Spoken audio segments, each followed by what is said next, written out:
Welcome to this very special edition of Africa 360, where the program that goes beyond the headlines to bring you what you won't see anywhere else. This month in South Africa, we're commemorating Youth Day. And this is particularly significant as we follow the path that was taken by thousands of youth as they made that ultimate protest, like ep24 Mashinini represented here in the form of this statue in a march that would ultimately become the June 1976 uprising. And this is as we look into the state of youth leadership in the continent. I'm Chris Maruleng, and this is Africa 360.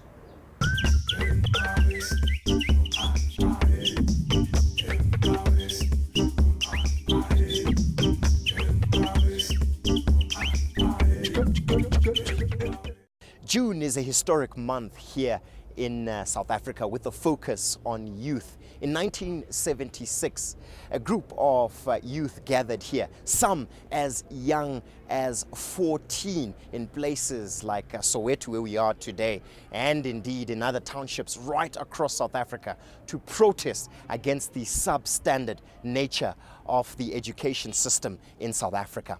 More specifically, they met to fight for the right to be taught in a language they understood and not in Afrikaans, as the authoritarian government of the day demanded. It was the revolutionary spirit of those young people that became a turning point in South Africa's history. And across the continent, it was young leaders who mobilized their countries and pressurized colonial governments to leave the country. Africa 360 producer Lindsay Schutel has more on the successes and failures of youth leadership here on the African continent. Take a look.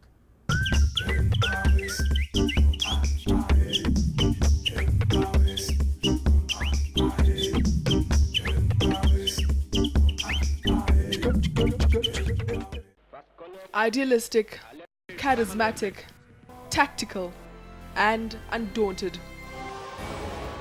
It was visionary leadership like this that dismantled oppressive systems, often at great personal sacrifice. In South Africa, with political leaders locked away, young school students defied tradition and spoke up. Their cries became the clarion call for the June 16, 1976 uprising. Their stories will forever be commemorated. But the golden era of the founding fathers in many countries gave way to megalomaniac despots. The ambition of the individual and an unwillingness to share power sully the reputation of former stalwarts. Youth leaders haven't fared much better. Some have been branded as ill-disciplined, others simply expelled. Perhaps it's time to reposition how we look at leadership. Africa's current economic success is attributed to the energy of its entrepreneurs, its relative peace, to the will of its people to move on. It's likely that in the future, monuments to African leadership won't be statues to individuals. Instead, it'll be a continent thriving. Lindsay Schutel, Johannesburg.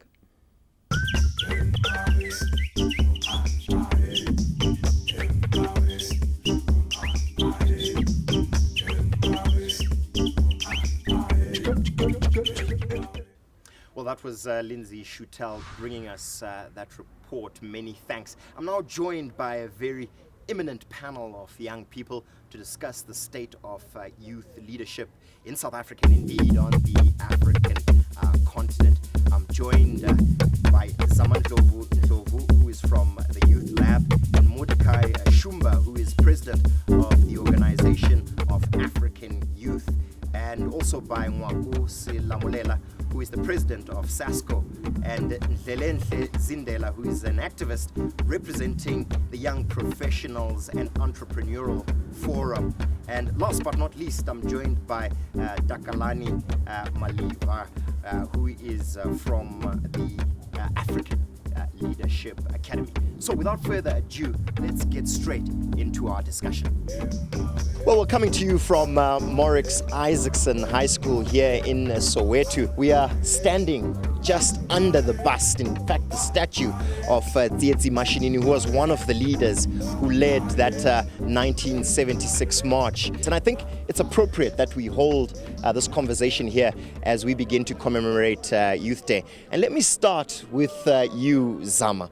One of the great accusations on this current generation of the youth is that they are not as militant, as revolutionary as that generation of youth in 1976. The youth of 76 did what they did so the youth of 2013 wouldn't have to resort to the same dangerous ways of having their voices heard. This is a very different generation. We have earned through our history as a country the right for us not to have to put ourselves in danger to be active. It sounds like a cop-out. The middle classes like you are simply not willing to commit class suicide. And that's probably why you're saying, let others, go onto the streets and protest. I'm not saying that. I'm saying young people and especially children as young as 13 should not be in the streets marching to get their simple rights. This is not what we fought for. Let me bring in Nwaku here. And Nwaku, you've been at the forefront of some of the more militant approaches to activism, youth activism. Do you agree with what Zama has been saying? The poor people of this country, we have a lot of protests on service delivery on this and that issue. The question therefore is, do they have sufficient organizational machinery to knit all those isolated militant actions together? But Takalani, let me bring you into this conversation. Do you believe the sort of brand of leadership that Nwaku is talking about, where the youth get together and they go out onto the streets as the generation of 1976, still makes sense now?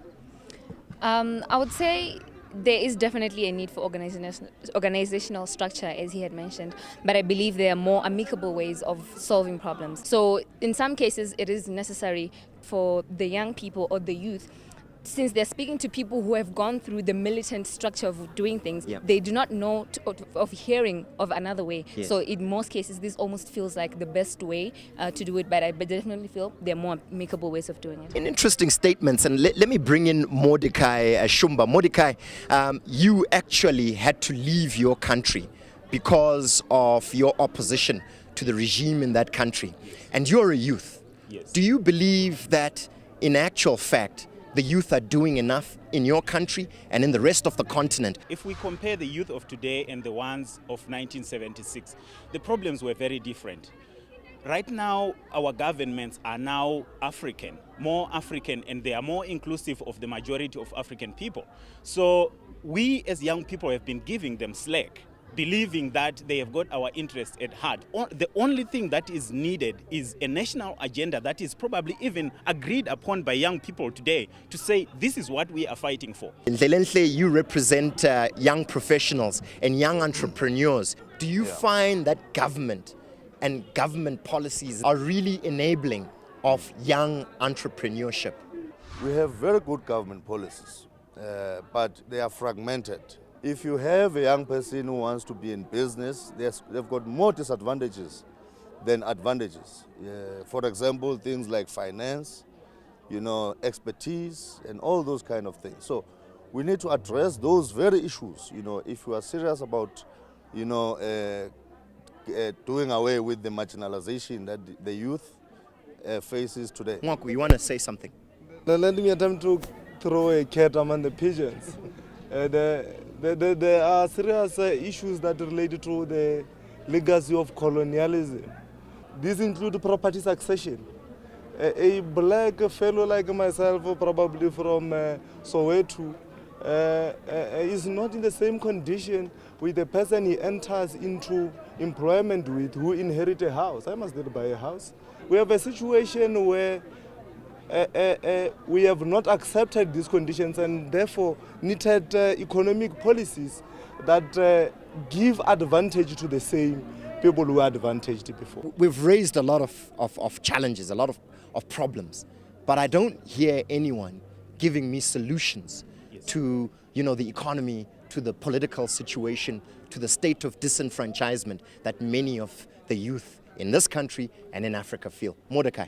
My problem with our African leadership is that they are more followers than leaders. When I look at Africa, I look at a very rich continent. But what is the solution, The Mordecai? solution I need to hear solutions from you The guys. solution is that we need policies that create an enabling environment for entrepreneurship to thrive. We are focusing a lot on selling our goods outside when we can actually create manufacturers here. Dlelenhle, having said that, do you really believe that the solution is simply in the hands of the manufacturers in big capital to create employment? The projections, that we have currently, they show that Africa, amongst other countries or continents, will be the one that is having more potential to grow in the next coming years. So the question is, what are we doing as the country? I'm at the state of almost frustration here, Yes. where I'm not kind of getting answers from you guys. We understand the problems, they're well defined. What do we need to be doing? There are all these great plans that we have, but we don't seem to have the political will to implement them. But who's gonna develop that political will? So are you ours- expecting political leaders to cede power and suddenly adopt your agendas? No, actually what we expect is that younger people need to get together and start creating a coalition of young people that forces politics their way. So And we Nwaku do need then- to, We need industrial development in a continent that will be led by the state. It sounds like you're talking about nationalization. And you if ask you're me, talking that is about not a wrong course. No, it's not right or wrong. But then again, my issue with it is that it's almost as if the youth again are asking the government, are asking others to be responsible for creating opportunities for them. That's exactly what we are not saying. What we are saying is that you ought to have a mind that is owned, for instance, by South Africa, that will have interest in developing entrepreneurs in the continent, that will develop skills in the continent, and that will have interest of retaining whatever that is skills that are produced within the continent. Do you know, we could go on with this conversation for quite some time. All that's left for me to do is really to thank these eminent young people who have decided to come and commemorate the great sacrifices that were made by a generation of youth in 1976. Do join us on Africa 360 as we continue our debate on the state of youth on the African continent. The old refuse to understand the young ones as if they were never the young ones.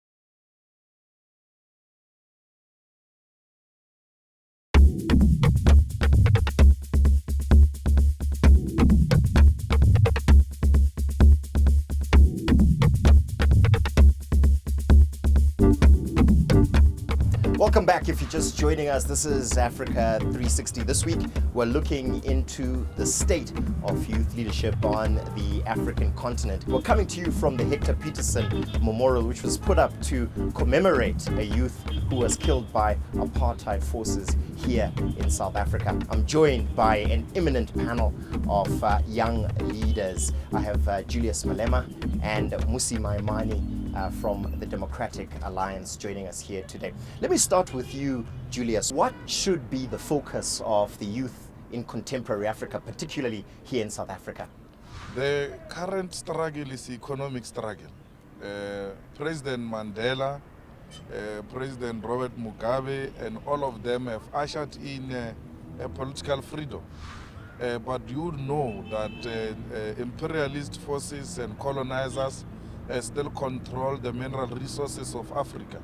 And the new generation is therefore called upon to ensure that they usher in economic freedom. Because a political freedom without economic freedom is equal to incomplete freedom.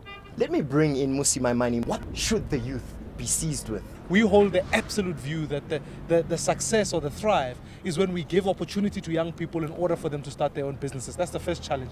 I think the second one is similar to that of 1976. Young people are still asking the question, where's the decency in education? It cannot be that some young people don't have textbooks while others do. So then, Julius Malema, you've heard the debate here. Do you agree? And I'm surprised at the discourse coming from Musi Maimane, because you guys are really sounding the same. No, the youth are bound to sound the same because the challenges are the same.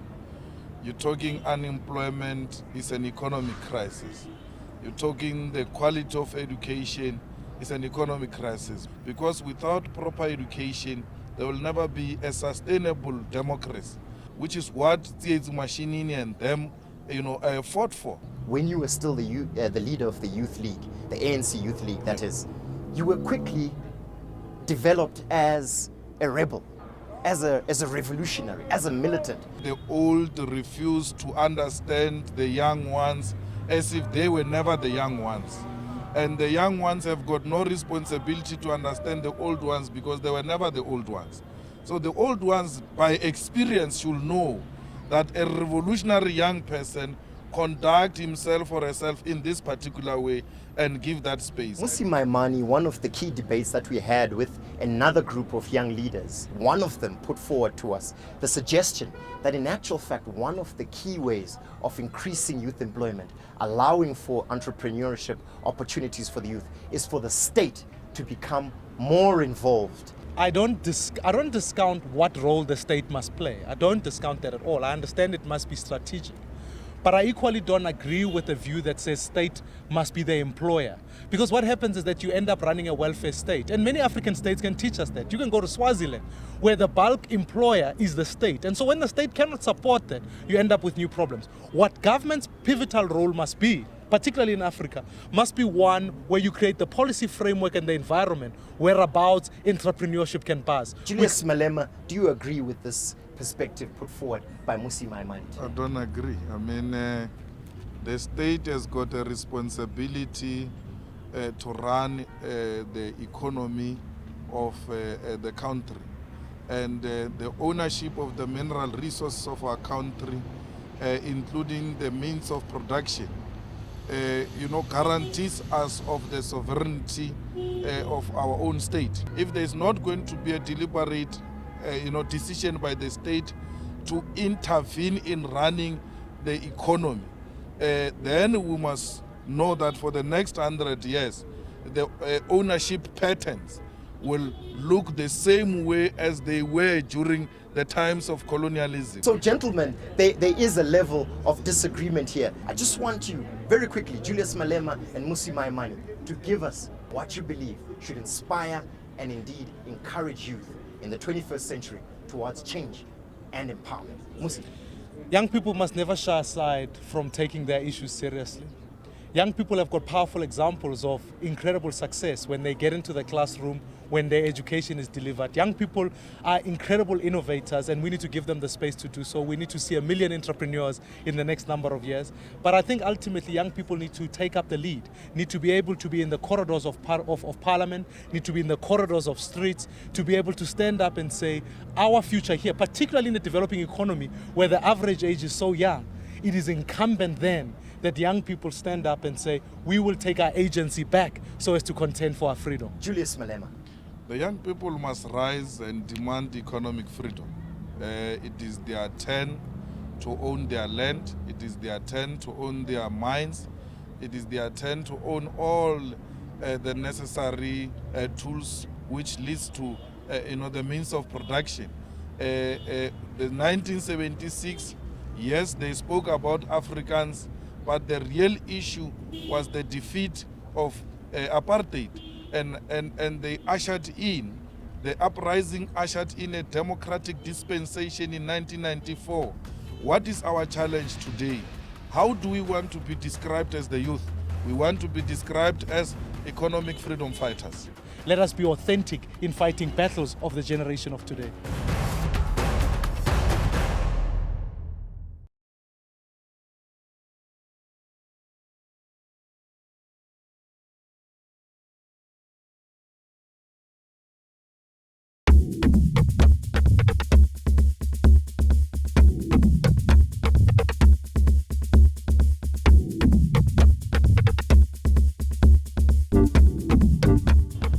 Welcome back. If you're just joining us, this is Africa 360. We're in conversation with two prominent youth leaders from South Africa about the state of youth leadership in Africa. Before we went to break, we were problematizing some of the key issues around youth agency. And the debate here was around really the question of the policy initiatives that should be really created to bring about the kind of change we want. But I'll put it to you, Musi Maimani.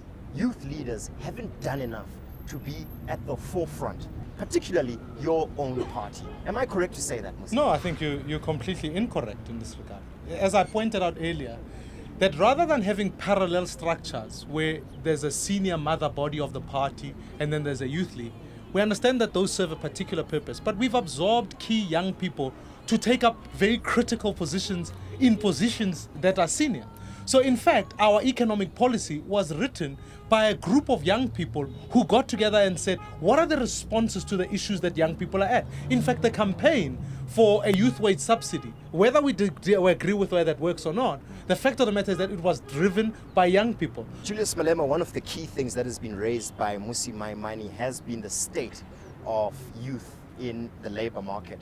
One of the issues that has been really at the forefront of the challenges facing youth, particularly in South Africa, is the question of labor broking, where in actual fact youth are employed by third parties in the interest of minimizing the cost to the businesses that they're employed by directly. We do not agree with that approach because we think that exploits young people and the workers, particularly workers, because when there are serious issues, labor issues, a worker is taken from one pillar to post, is told, no, you can't talk to me. When is actually working for you, you need to go and talk to so-and-so, and that so-and-so must still come and talk to the actual employer. We think that that undermines, the ability of the workers to engage directly with their employers, particularly people that they spend, that time with them. They know each other and they appreciate the environment they work in. So one of the arguments about that, Julius Malema, is that in actual fact, these approaches towards more regulated control of the labor market actually reduce opportunities for youth to find employment. And that in actual fact, by denying labor brokers to operate in South Africa, what effectively you are doing is minimizing the opportunity of youth to find such employment. No, we think that by denying labor brokers, actually we are going to create employment, and those workers are going to get a living wage. A profit that was taken by this middleman is now going to be added on the salary of that employer because there's nobody in between. Musi Maimani, one of the key things that has been pointed out in surveys around youth in employment, even youth who are actively employed, is that they actually find themselves in impoverished circumstances. And this is mainly due to the fact that their position in the labor market is really viewed with disdain. How then do we provide them with a greater voice, with opportunities to change this dynamic? Ultimately, what we've got to find is a growing economy. The level at which we are growing is insufficient, and that's where part of the debate must start, is that how do we increase, because that increases opportunity, that increases the potential for young people. The second thing is, actually, when we discuss the issue of ownership, we can't take what already is and argue the case that we must suddenly break it down. What we must do is increase more opportunities. And when we come to the mining sector, we failed at beneficiation, and this is a paramount opportunity where young people can come in, set up industry so that their voice is legitimized out of the space of ownership that they can discuss the broader issues. Looking forward, how do we make political activism and indeed political participation interesting for youth, particularly when the accusation is put forward to a lot of them that they are more interested in materialism and empowering themselves economically? Julius Malema. Look, we exist in a capitalist state, and the issue of materialism that is liked by the youth, you always want to blame it on leadership. That leadership is the one that influences, materialism amongst young people, which is incorrect.